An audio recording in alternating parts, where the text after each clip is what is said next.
आप कितने भी अच्छे कर्म कर लो, लेकिन समाज आपके बुरे कार्यों को ही सदैव याद रखता है। इसलिए लोग क्या कहेंगे ये सोचने से बेहतर है कि आप अपना कर्म करें। जन्म लेने वाले के लिए मृत्यु उसी प्रकार निश्चित है जितना कि मरने वाले के लिए जन्म लेना। इसलिए इस विषय पर शोक मनाना व्यर्थ है। गीता में कहा गया है, जो इंसान किसी की कमी को पूरा करता है तो वह सही अर्थों में महान होता है।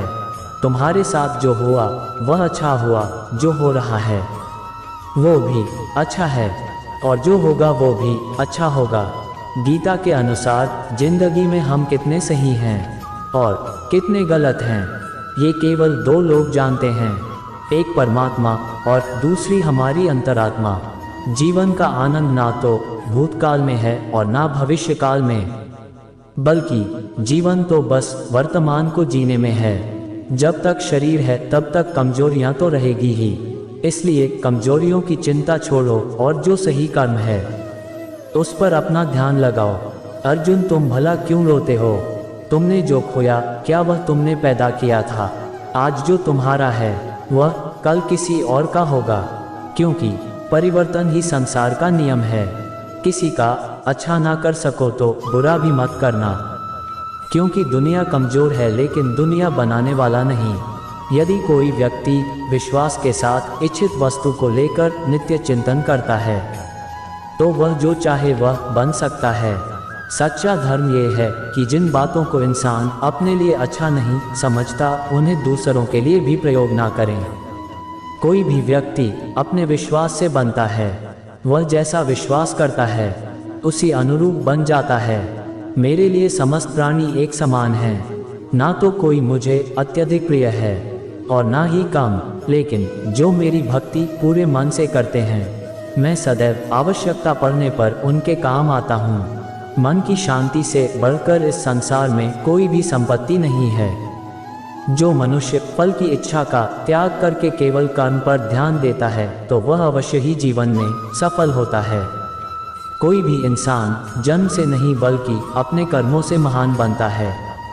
अपना, पराया, छोटा, बड़ा इत्यादि को भूलकर ये जानो कि यह सब तुम्हारा है और तुम प्रति एक के हो। बिना फल की कामनाएं ही सच्चा कर्म है। ईश्वर चरण में हो समर्पण, वही केवल धर्म है। जो व्यक्ति क्रोध करता है उसके मन में भ्रम पैदा होता है, जिससे उसका बौद्धिक तर्क नष्ट हो जाता है और तभी व्यक्ति का धीरे धीरे पतन होने लगता है। गीता में लिखा है, जब इंसान की जरूरत बदल जाती है तब इंसान के बात करने का तरीका भी बदल जाता है। इस संपूर्ण संसार में अब कीर्ति मृत्यु से भी अधिक खराब होती है। सदैव संदेह करने वाले व्यक्ति के लिए प्रसन्नता ना इस लोक में है ना ही कहीं और। जीवन में सफलता का ताला दो चाबियों से खुलता है, एक कठिन परिश्रम और दूसरा दृढ़ संकल्प। जो मन को नियंत्रित नहीं करते उनके लिए वह शत्रु के समान कार्य करता है।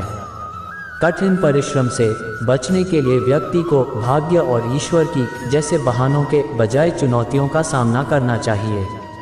गीता में कहा गया है, कोई भी अपने कर्म से भाग नहीं सकता, कर्म का फल तो भुगतना ही पड़ता है।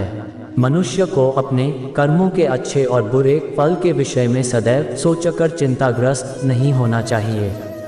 मनुष्य अपने विश्वास से निर्मित होता है, जैसा वह विश्वास करता है वैसा वह बन जाता है। जो मनुष्य प्रतिदिन खाने, सोने और आमोद प्रमोद के कार्यों में लिप्त रहता है वह नियमित तौर पर योगाभ्यास करके समस्त क्लेशों से छुटकारा पा सकता है। जब इंसान अपने काम में आनंद खोज लेते हैं तब वे पूर्णता प्राप्त करते हैं। श्रीमद् भागवत गीता का मुख्य उद्देश्य मानव कल्याण करना है, इसलिए प्रत्येक मनुष्य को सदैव मानव कल्याण की ओर अग्रसरित रहना चाहिए।